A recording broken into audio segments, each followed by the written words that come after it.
Hi guys, welcome back to my channel. I don't know why he's looking like that. Anyways, I'm Black Miss Mommy, also known as Camilla. This is my goofy husband. I don't know why he's looking like this. But we are gonna come on here to talk to you about what we feel his role is in childbirth. I don't know what's wrong with him. Why he can't be serious? Okay, let's start over.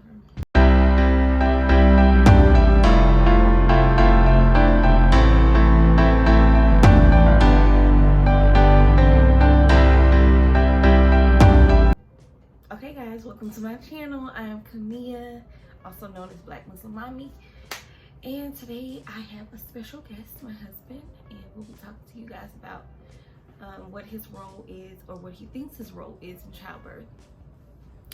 So we are going to talk about that, so let's get into it. Yeah, okay. So I will be, well, we have a daughter, and last time, what do you feel like your role was during that birth? Keeping everybody away. Yep, that was it. Just keeping everybody out of your mental space and protecting your sacred birthing energy. Okay. So you feel like I had some kind of energy I was giving off during the birth? Yeah, it was very positive and very regal. Okay. My love and respect for you grew tremendously. Okay. Why? That day. Well, that's just an amazing thing, just watching a human being birth another human being. It's pretty awesome. Mm-hmm. I'll never be able to do that. Yeah. So, you know, not only respect and love for you, but just women in general, and appreciating my own mother and her mother. Most definitely. Just everybody's mother. It's just this, you know, and then having a daughter. One day she'll do that. It's pretty cool. So yeah, just trying to protect your space and keep negative influences at bay. Keep people from putting doubt in your head that you couldn't do it, because you did a natural birth. Right. Yes, so I did do a natural birth, and I didn't necessarily think I couldn't do it. I just knew that it was something that was not of the norm for, you know, my family and just Black people in general. Well, in America, I should say, because women have been doing this for years, you know, without hospitals and things of that nature. So I always saw myself, or envisioned myself, actually giving birth naturally. So it was kind of like a no-brainer for me that I was gonna do it that way. But having him there actually, you know, like blocking the negative factors out actually did help a lot. We did it. Well, we gave birth during a time where it was Hurricane Harvey, and so it was very stressful. You know, for people especially out of town, calling and saying, "Girl, is everything okay?" So just having him there to, you know, like communicate while I'm in labor, like everything's gonna be okay. She's not gonna die. She'll be fine. That was like a big plus for us, for me. Yes. Because I didn't handle the phone at all. I don't remember talking to anybody while I was in active labor. So yeah. Yeah. So I guess in short, it would be just being like a shield. Okay. So this time we're doing a home birth. So what do you think your role will be now? Seeing that there's going to be people in our spaces. Of course, we're comfortable with the people in our spaces. Otherwise, we wouldn't have, you know, a home birth. Also, we're having a home birth. The reason why we're having a home birth is because of COVID, and I'm not totally 100% okay with giving birth outside of, well, in the hospital setting. So, yeah. So, what do you think your role will be now? Same. The same. Yeah, the same. Do you think it'll be amplified a little bit or not? It'll be something. This time I'm at my house, so true. So you can do whatever. Got to go. Okay. But it's it should be about the same. That's really it. I mean, it's not much for the dad to do.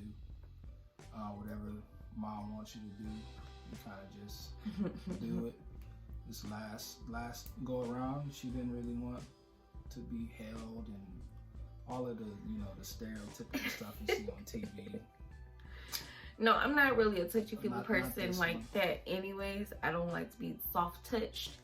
So when I am in pain or labor, I guess, I don't know if I was in pain because I don't remember the pain, but I know I didn't want to be touched. My mama is a rubby, touchy person too. She likes to give you massages, and I didn't want her to touch me. So, yeah, I don't think. I think it's you were just drawn within. Yeah, I would definitely went into a whole nother space. You and Allah.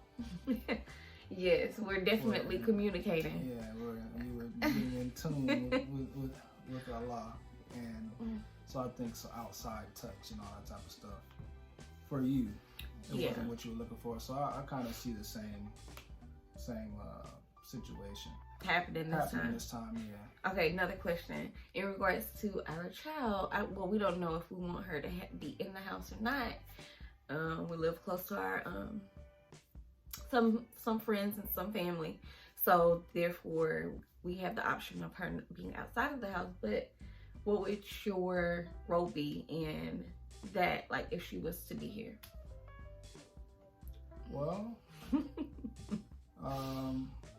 she's a very smart girl, and she's seen, you watch those videos with her, so she's seen babies come through the birth canal.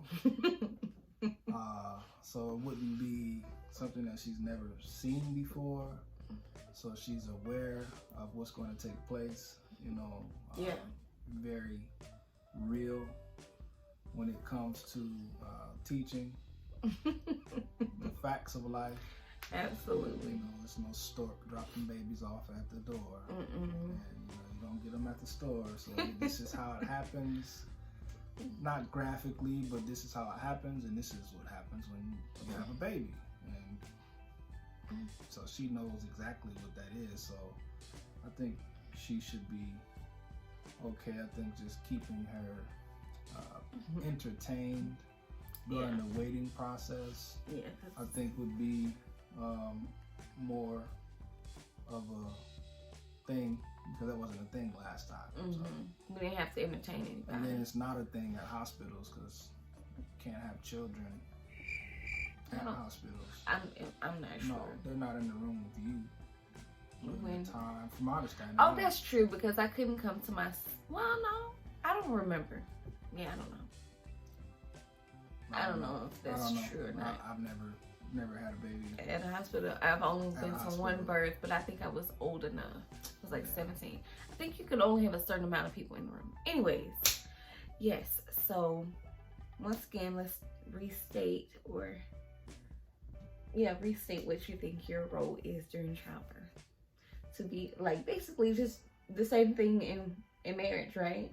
To be the maintainer of my mental, physical, and emotional health. Something like that, but more really just a shield. A shield. No, seriously, to kind of in a protect your mental space. True. Or your vibe, as they would say today. Yeah. So whatever that takes, you know, music. You need music. If you need aromatherapy. If you need. I just needed you to handle my family. Yeah. And your family. And you just prepare before the day, and you kind of know what to expect. Yeah. So it's not like you have unknown personalities. So yeah, that's really it. Okay. So in regards to like catching the child, you think you would do that again? Well, you know. Yeah, of course. I mean, Well, why wouldn't I? I don't know. Was it traumatic for you? No, it wasn't. Was traumatic. the experience traumatic for you? No, the wasn't traumatic. That's a strong. Well, I guess I'm trying to ask, like, I'll do give you you, have I'll give you an example. We'll give you a word. Okay. It was intense for me. So intense is the word that I would use. And for fathers, or for, at least for me, kind of an emotional guy, and things. I could feel. You go through the whole plethora of emotions, and when she was having a baby, so you go from excitement to fear to excitement again to happiness. Not necessarily sadness, but knowing that you can't control anything. You can't control nothing. Like, it's not in your hands. So it helps to be a person who believes in Allah. Oh yes, definitely God, having faith. Faith, higher power, something. Whatever being you believe in, yourself. And leaning on that. Exactly, because that's ultimately what it is. So yes. It's that within you and working through you that created your body to be able to hold a child and birth a child. And so when you come to that, you kind of come to peace. So at the end, toward the end there, I was at peace with that.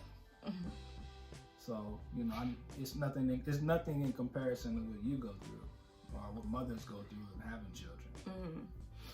And I think that's another important thing that you brought up, like having faith. I mean, we opened up in prayer during the birth, right? Yes. I think we prayed. We prayed. Was it before? After they broke my water, so it was. I don't know, but we prayed throughout the process. So definitely having something to lean on. And throughout the labor, she was calling on goodness and gracious.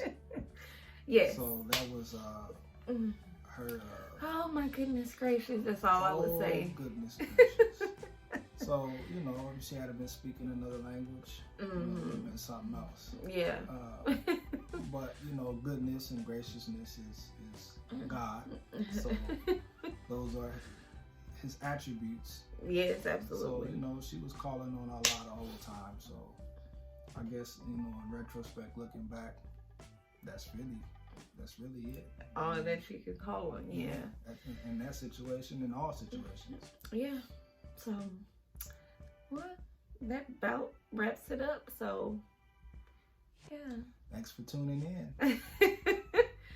Well, go ahead and like, comment, and subscribe. If y'all want to comment on what you think a father's role is, definitely do that. But that's it. That's about it. That's all we have for y'all today. So, peace and blessings. Peace.